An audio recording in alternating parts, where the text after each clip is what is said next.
aconteceu naquele momento ali, quando ganhamos as eleições? Olha, gente, nós ganhamos, mas teve esse outro lado aí que veio forte também. O que a gente precisa aí para poder governar? Porque a gente governar só com o povo que elegeu a gente e ficarmos em cima do fio da navalha, a gente vai correr um risco muito sério. Então, a questão estava lá atrás. Quando o Lula foi montar a equipe dele e foi montar a área de comunicação, ele cometeu erros, porque ele colocou só gente incompetente. Incompetente e acomodado, né? Porque o cara tá vendo que o Titanic tá navegando no mar. Mas que a gente tem outros assuntos, além de ficar criticando a comunicação do governo. Se o senhor puder concluir só. Não, você me corta aí, pô. Se você joga, eu falei pra você. Fica à vontade. Eu só queria repetir, você jogou aqui. Porque é o seguinte, por que eu me estendi nesse assunto? Porque eu acho que é assunto básico, esse é o estrutural. Todos os outros assuntos que vierem na sequência, eles não serão resolvidos se a gente não entender a questão antecedente. Porque, olha só, essa coisa do Lulinha. Se o Lula tivesse todo dia, de manhã cedo, como a Cláudia Sheinbaum, falando com as pessoas e botando pessoas para conversar e para esclarecer, para explicar como é que nasceu essa história do Banco Master, como é que foi o escândalo descoberto da Previdência e tal, a gente teria minimizado um zilhão de desinformações, porque nós aqui no DCM, eu no Portal do José e outros canais todos, o que a gente faz todo dia, no Desmascarando, o Clayson, o Carlito Neto, todo mundo, a gente fica desmentindo, a gente fica reagindo. Então tem esse problema. Agora, eu queria ter feito essa parte aí para a gente entrar nos assuntos objetivos. Aí pode perguntar de novo aí, porque eu até esqueci que você perguntou no começo. Não, tá perfeito, era para o senhor comentar. Comentou mesmo, me desculpa, é só porque eu estou preocupado por causa da pauta, como o nosso programa tem limitado. Então vamos lá falar de Lulinha. Olha só, é claro que quando se fala em quebra de sigilo bancário, qualquer tipo de sigilo, isso tem que estar cobertado, tem que estar amparado pela legislação. Agora acontece o seguinte, as CPIs ou as CPMIs, elas são regidas por uma coisa chamada Código de Processo Penal. Tem os regimentos internos das câmaras, mas as CPIs no Brasil inteiro, seja uma CPI na Câmara Municipal de qualquer município, nas Assembleias Legislativas, na Câmara ou no Senado, todas elas têm regramentos administrativos, mas o que rege a inquirição de testemunhas, os procedimentos, é o Código de Processo Penal.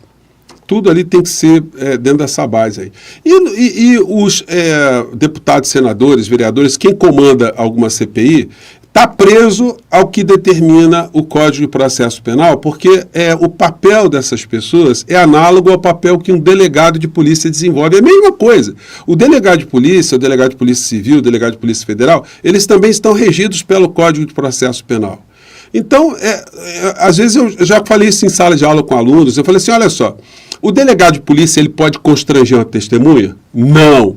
O delegado de polícia ele pode desrespeitar uma testemunha, desrespeitar o réu, xingar a mãe do réu, xingar a mãe da testemunha, mentir em relação à testemunha, elevar a voz com a testemunha? Não pode. Então, quando uma pessoa está numa CPI, se ela tiver com advogado, o advogado não pode deixar um deputado idiota, um senador idiota, ficar tirando onda em cima da pessoa. Se eu sou advogado de uma dessas pessoas que está numa CPI dessa, eu oriento, se xingar você levanta e xinga de volta, xinga com força, porque ele não pode fazer isso. Enfim, só para dar uma explicação jurídica de como funcionam as coisas. Então, isso posto, todo tipo de quebra de sigilo, de interpelação, de convocação, de testemunha, enfim, de qualquer fato que aconteça ali, também tem que ter um respaldo legal, como o delegado de polícia precisa de um respaldo legal. O delegado de polícia ele não pode, na investigação de um traficante, por exemplo, mandar quebrar sigilo bancário do vizinho do traficante. Porque é vizinho, não. Tem que ter um fundamento legal. Então, não pode... Hoje eu vi o Gustavo Gaia pedindo para o Mendonça, o ministro Mendonça, para decretar prisão preventiva do Lulinha. Então, você veja só, esses caras, eles são completamente irresponsáveis e são criminosos quando eles fazem eles têm esse tipo de atitude. Então, a quebra de sigilo do Lulinha, sem ter nenhum tipo de indicador concreto, ela por si só já era ilegal. Então, era absolutamente previsível que o ministro Flávio Dino, ou qualquer outro ministro da Suprema Corte, deferiria uma solicitação, um pedido de um habeas corpus para não ter o sigilo devassado, para você não expor as suas contas e, eventualmente, não expor terceiros também, né?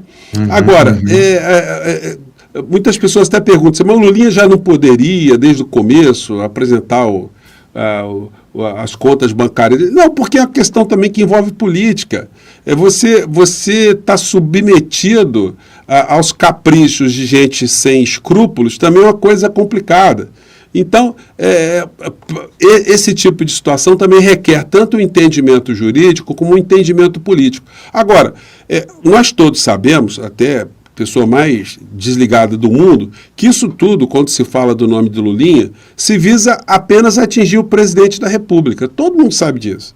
E mesmo que a gente esteja vendo que não tenha nenhuma situação comprometedora, isso não importa, porque a verdade para a direita não importa. A verdade para esses veículos de comunicação, que vocês mostraram aqui no comecinho, também não importa. O que importa são as versões. É a pós-verdade, é o tom que se dá para a coisa. É a exploração, por exemplo, essa manchete que você mostrou na abertura do nosso papo aqui, ela foi compartilhada nos canais de extrema-direita. O Flávio Bolsonaro, ele coloca a foto do Lulinha e coloca essa informação. Lulinha movimentou 19 milhões, e aí pronto. As pessoas só leem essa informação e ninguém quer saber se tem algum fundo de verdade, aquilo quer saber alguma coisa técnica. Porque nessa sociedade fraturada que nós temos, essas pessoas da direita, da extrema-direita, elas não querem saber de absolutamente nada, elas não querem saber da verdade. Elas só querem ter uma frase para reforçar as convicções antecedentes que elas têm. Se ela acredita que determinadas coisas, aí pega um jornal e joga uma coisa, aquilo só reforça.